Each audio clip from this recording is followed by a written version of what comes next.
자, 오늘은 지극히 평범한 사람 엘리야 시리즈 네 번째 드리는 훈련이라는 제목으로 하나님의 말씀을 함께 증거하도록 하겠습니다. 지난 3주간 우리가 함께 나눈 그 말씀들을 조금 복습을 좀 해보도록 하겠습니다. 첫째 주에 어떠한 주제 말씀으로 저희가 말씀을 나눴죠? 말씀에 사로잡힌 사람이라는 주제로 말씀을 나눴습니다. 말씀에 사로잡힌 사람은 어떤 사람이라고 말씀드렸습니까? 마음과 영혼이 뜨거운 사람이다라고 말씀을 드렸습니다. 그리고 말씀에 사로잡혀 있다라고 제가 말씀드렸습니다. 그렇다면 말씀에 사로잡힌 사람들이 특징이 무엇이라고 제가 말씀드렸습니까? 첫 번째로는 말씀에 사로잡힌 사람들은요, 담대함이 있다라는 거예요. 그리고 두 번째로는 그들은 뭐라는 거예요? 단순하게 순종한다라는 거예요. 심플 마인드를 가졌다라는 겁니다.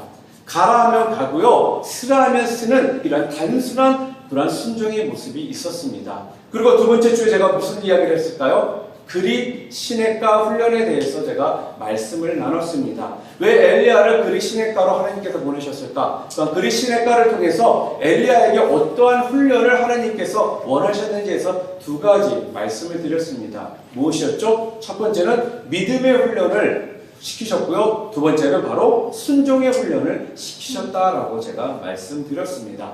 그리고 바로 지난주입니다. 지난주 세 번째 주에는 제가 뭐라고 말씀드렸죠? 그리 시냇가의 훈련이라고 해서 그리 시냇가의 훈련을 통해 하나님께서 우리들에게 주시는 메시지가 뭐였냐면, 첫 번째는 편안함을 깨트리라는 거예요. 익숙한 것이 있거나 익숙함이 있다면 그곳에서 나오라는 것입니다. 또 두 번째로 뭐였습니까? 사명이 있는 곳으로 가라는 거예요. 사명이 있는 곳이라는 건 적진일지라도 그곳이 하나님께서 허락하신 사명이 있는 곳이라면은 주저하지 말고 목숨을 걸고라도 가는 것이 필요하다. 그런 훈련이 우리 가운데 필요하다라고 말씀드렸습니다. 그리고 마지막으로 뭐라고 그랬습니까? 하나님의 명령은요, 알고 가는 길이 아니라 믿고 따르는 길이라는 것입니다.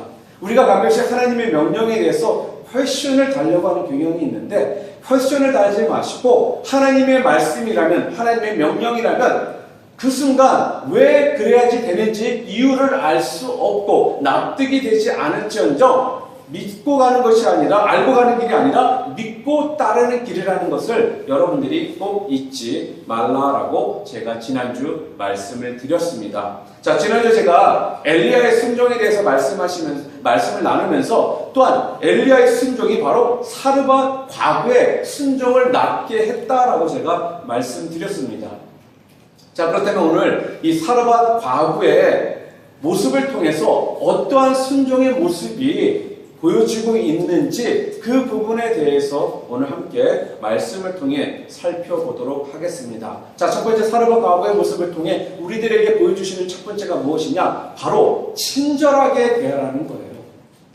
오늘 보면 10절과 15절 우리 함께 방금 전에 읽었지만 좀 길지만 다시 한번 좀 읽었으면 좋겠습니다. 이번에 읽으실 때는요, 그냥 읽지 마시고요, 사르밧 과부가 하는 말과 또한 그의 행동에 좀 주의해서 좀 읽으시면은 조금 더 이 사르밧 과부가 말하고 있는 이 내용을 통해 오늘 본문을 통해서 주시고자 하는 하나님의 메시지가 좀 더 정확하게 클리어하게 여러분들에게 전달이 될 것입니다.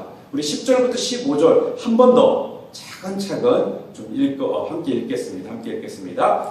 그가 일어나 사르밧으로 가서 성문에 이를 때에 한 과부가 그곳에서 나뭇가지를 줍는지라. 이에 불러 이르되 청하건대 그릇에 물을 조금 가져다가 내가 마시게 하라. 그가 가지러 갈 때에 엘리야가 그를 불러 이르되 청하건대 내 손에 떡 한 조각을 내게로 가져오라. 그가 이르되 당신의 하나님 여호와께서 살아계심을 두고 맹세하노니 나는 떡이 없고 다만 통에 가루 한 움큼과 병에 기름 조금뿐이라. 내가 나뭇가지를 둘을 주어다가 나와 내 아들을 위하여 음식을 만들어 먹고 그 후에는 죽으리라. 엘리야가 그에게 이르되 두려워하지 말고 가서 내 말대로 하려니와 먼저 그것으로 나를 위하여 작은 떡 한 개를 만들어 내게로 가져오고 그 후에 너와 내 아들을 위하여 만들라. 이스라엘의 하나님 여호와의 말씀이 나 여호와가 비를 지면에 내리는 날까지 그 통의 가루가 떨어지지 아니하고 그 병의 기름이 없어지지 아니하리라 하셨느니라. 그가 가서 엘리야의 말대로 하였더니 그와 엘리야와 그의 식구가 여러 날 먹었으나.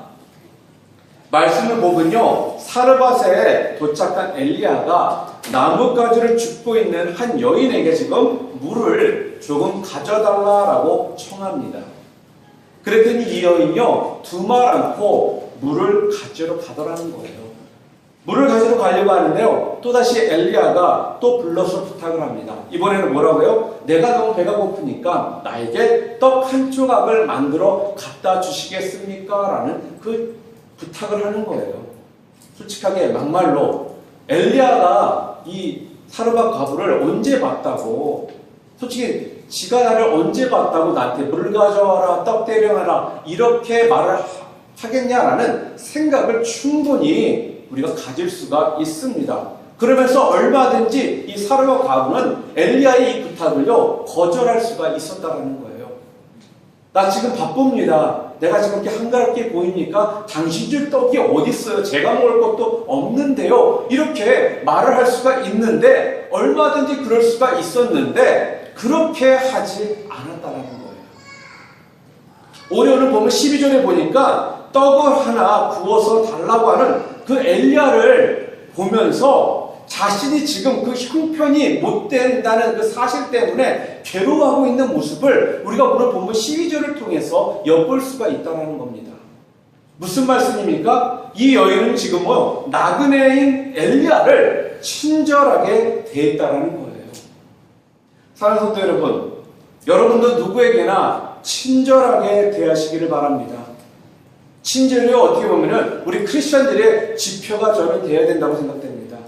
아브라함은 알지도 못하는 사람들에게요, 지나가는 그 나그네에게 대접을 했더니 알고 봤더니 그들이 누구였으니까 바로 하나님의 천사들을 그가 대접하게 되었다는 거예요.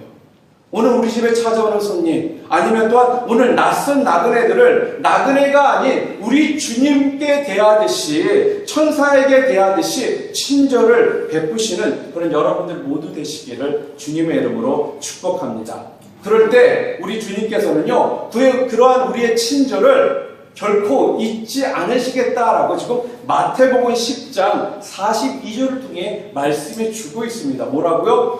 또 누구든지 이 작은 자 중 하나에게 냉수 한 그릇이라도 주는 자는 내가 진실로 너에게 이르노니 그 사람이 결탄코 상을 잃지 아니하리라라고 말씀하고 있습니다.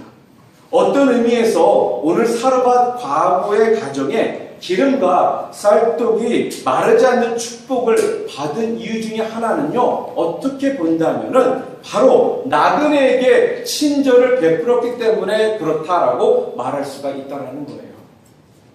또 두 번째로 오늘 사르밧 과부의 모습을 통해 우리들에게 주시는 모습이 무엇이냐? 바로 두 번째는 전부 최선을 드리더라는 거예요. 엘리야가 사르밧 과부에게 떡을 하나 만들어 가져와 달라고 부탁을 했습니다.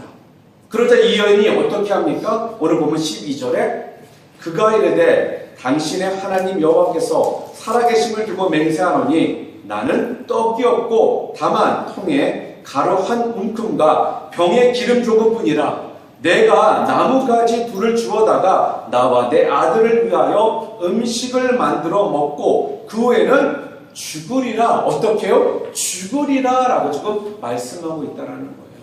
여러분, 가루 한 움큼과 기름 조금, 이것은요 오랜 가뭄 때문에 이들에게 남은 마지막 양식이었다는 거예요.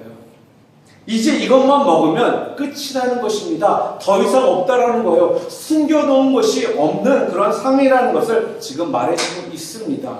무슨 말씀입니까? 그것이 그들에게는 전부라는 겁니다. 이게 모두라는 거예요. 자기 자신들의 마지막 생명줄이라고 지금 성경은 우리들에게 말씀해 주고 있습니다. 그런데요, 하나님께서는 마지막 남은 이것을 달라고 지금 하고 계시는 것입니다.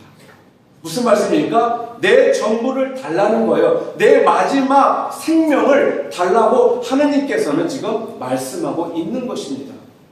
사랑하는 성도 여러분, 하나님은 오늘 우리에게 우리의 전부를 원하십니다. 우리의 전폭적인 헌신을 원하신다는 거예요. 예수님의 제자들에게 이렇게 말씀하셨습니다. 누가복음 14장 26절과 27절 우리 좀 함께 읽었으면 좋겠습니다. 함께 읽겠습니다. 물은 내게 오는 자가 자기 부모와 처자와 형제와 자매와 더욱이 자기 목숨까지 미워하지 아니하면 능히 내 제자가 되지 못하고 누구든지 자기 십자가를 지고 나를 따르지 않는 자도 능히 내 제자가 되지 못하리라. 무슨 말씀입니까? 진짜 자기 부모와 처자와 형제 자매를 미워하라는 말씀이 아니라 내 인생에 가장 소중한 것마저도 주를 위해서 드릴 수 있겠느냐라는 그 질문입니다. 그럴 수 있어야 뭐라는 거예요? 진짜 주님의 제자가 된다라고 지금 말씀하고 있는 거예요. 나의 일부분을 조금 우리는 들여놓고선요, 전혀 드리지 않는 사람들하고 우리 자신들을 비교합니다. 그러면서 나는 이 정도 그래도 저 사람 아무것도 안 드리는데 나는 이 정도 드렸으니까 됐다라면서 그 안에서 우리가 만족하고 그것을 정당화시키려고 하는 우리들의 모습이 있다라는 겁니다.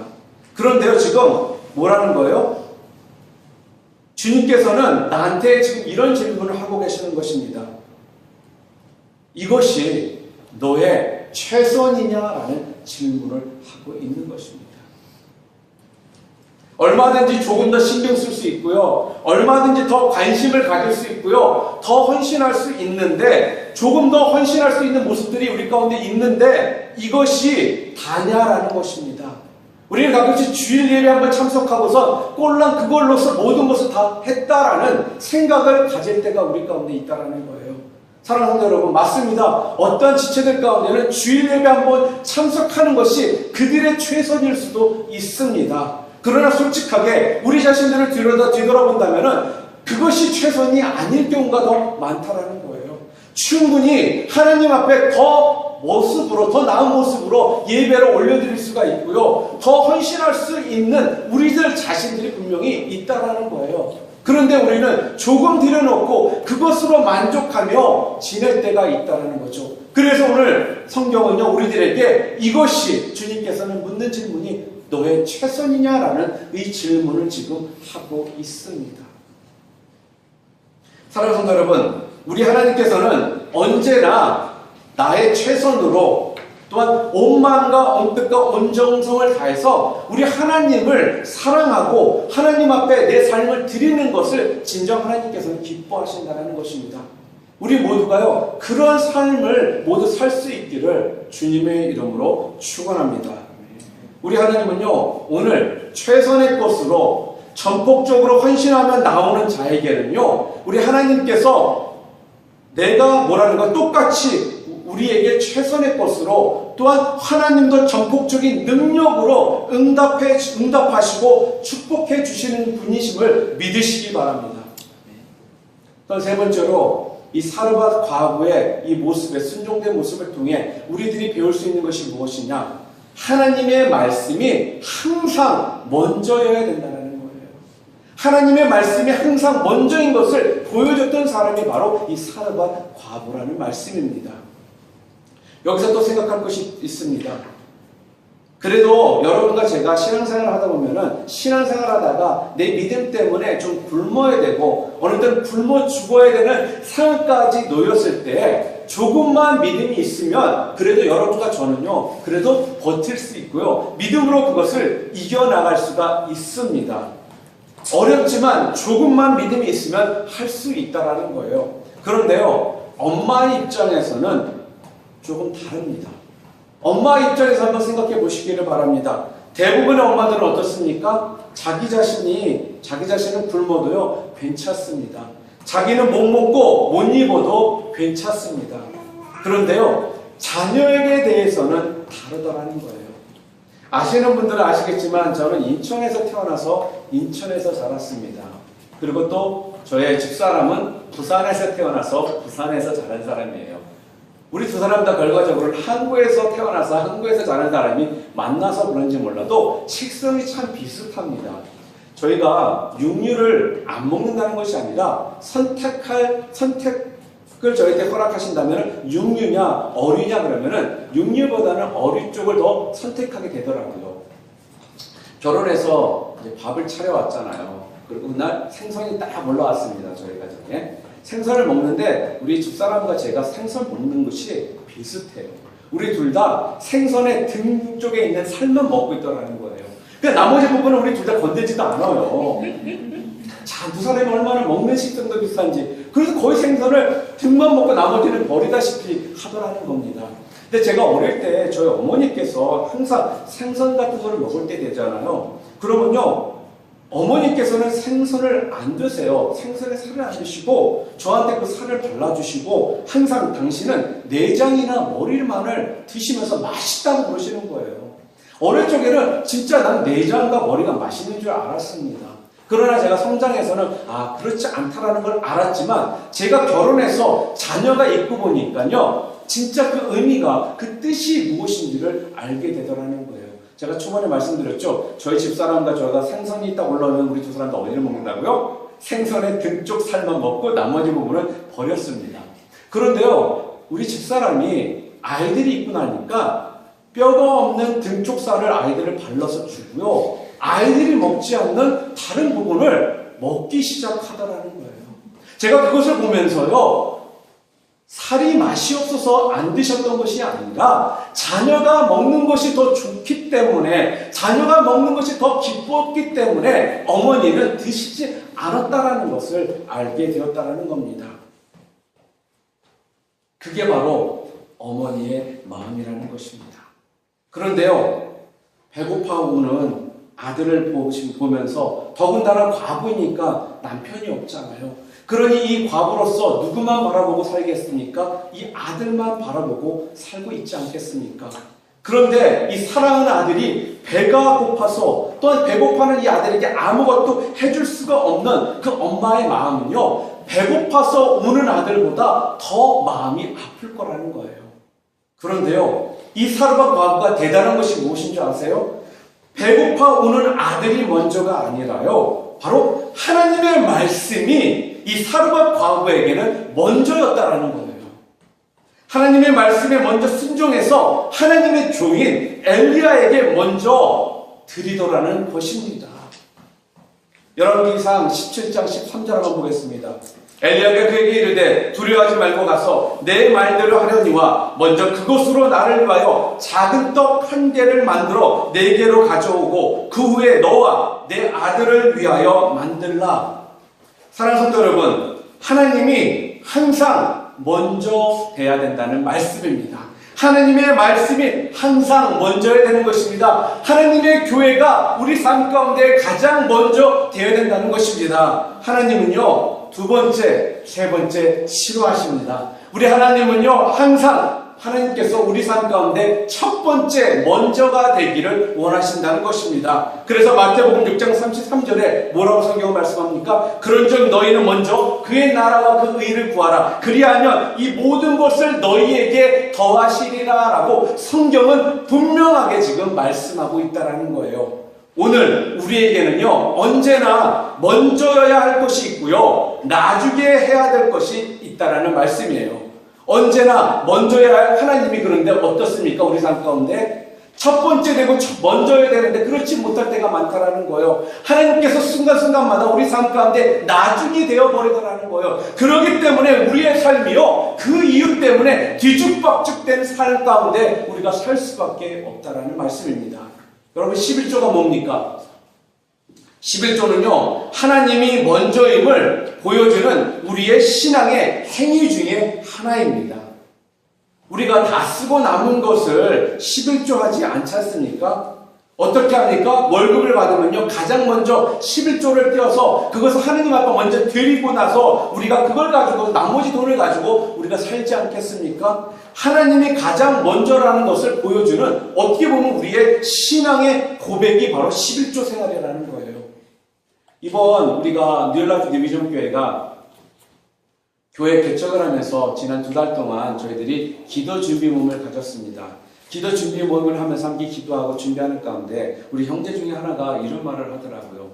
제가 먼저 이런 얘기를 해본 적도 없는데, 목사님, 우리 교회가 개척이 되면은 주일날 할 일들이 참 많아지겠네요. 그러면서 이제부터 저는요, 주일날 문 닫기로 기도하고 준비하렵니다. 이렇게 얘기를 하는 거예요.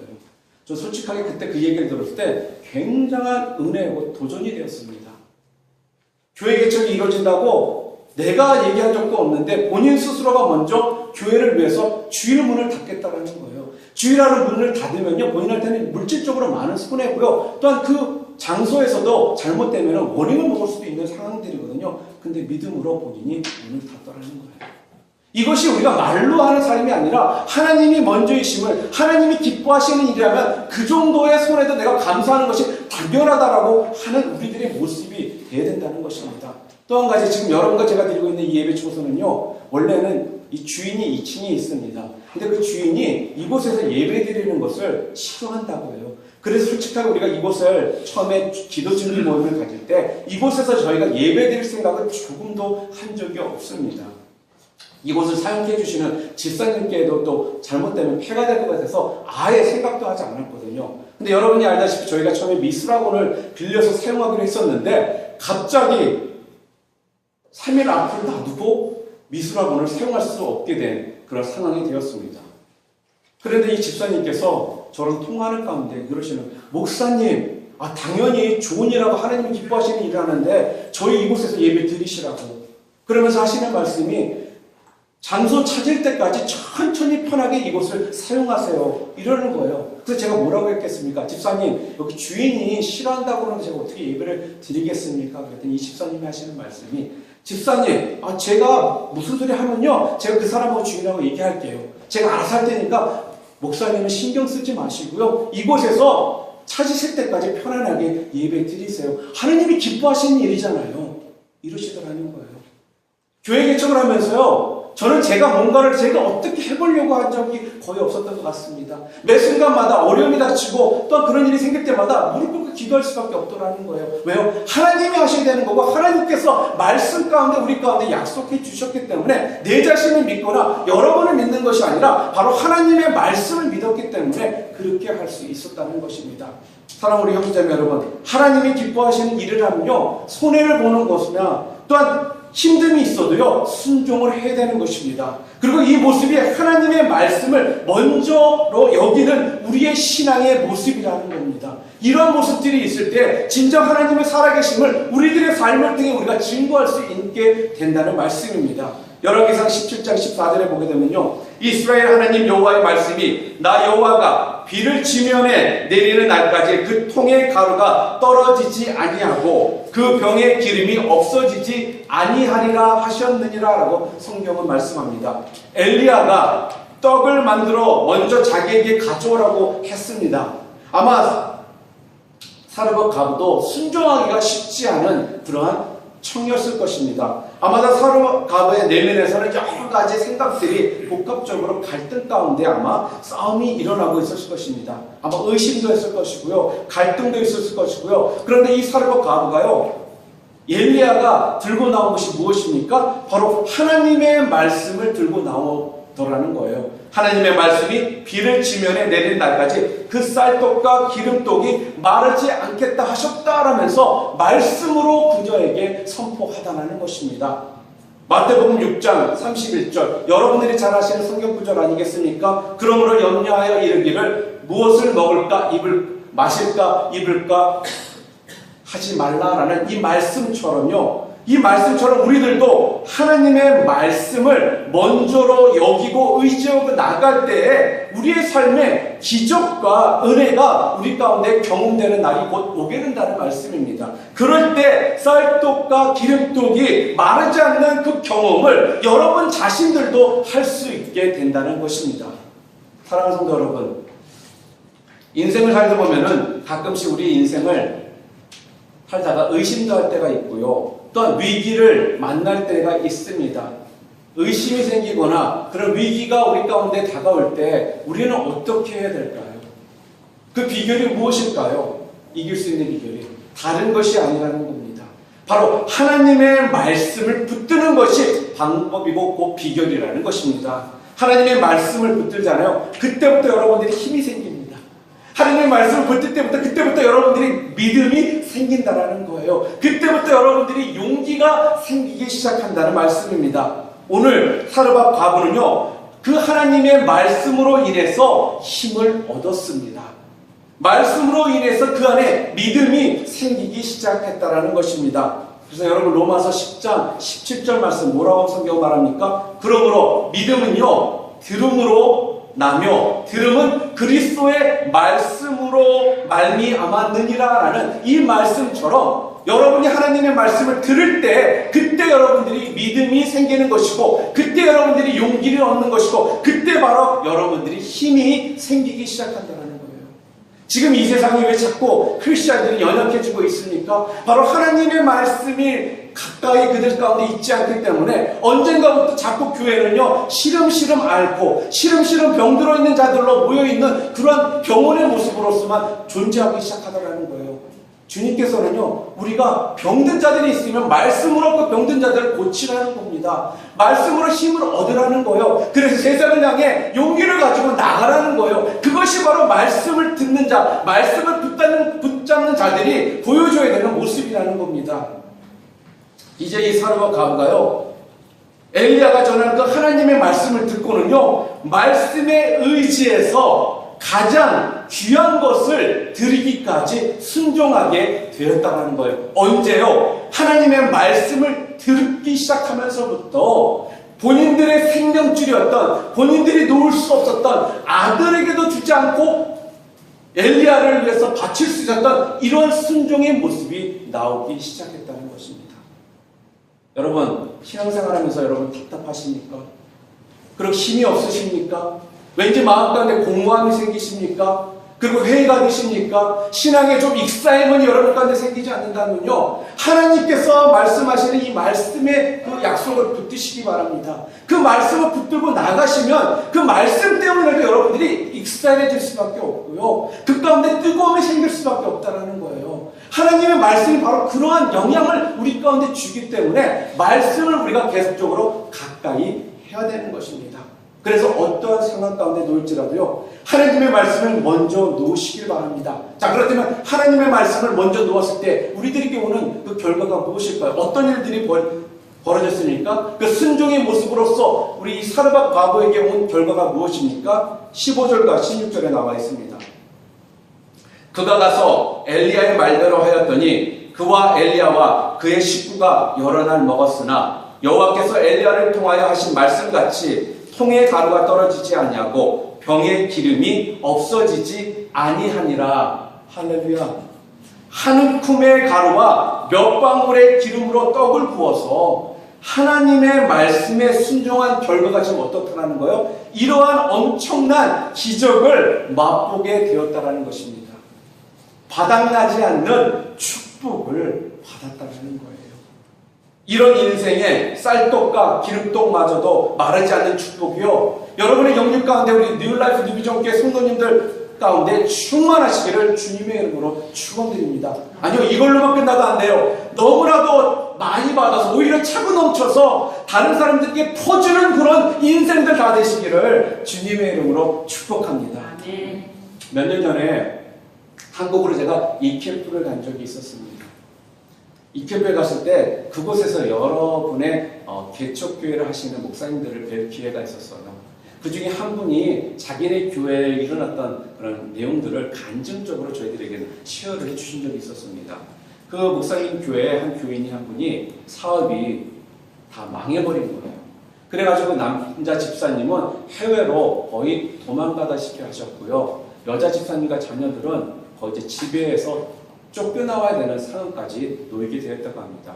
그리고 또 알다시피 또 채권자들이 집에 와서요 집에 있는 물건들을 싹 다 챙겨가 버리더라는 거예요.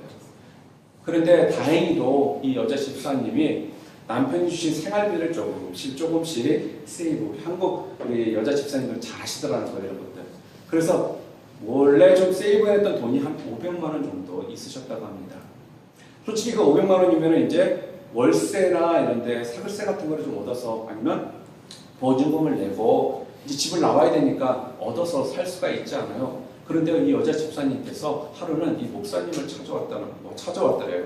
그러면서 목사님 이거 교회 건축 헌금을 위해서 사용해 주십시오라는 거예요.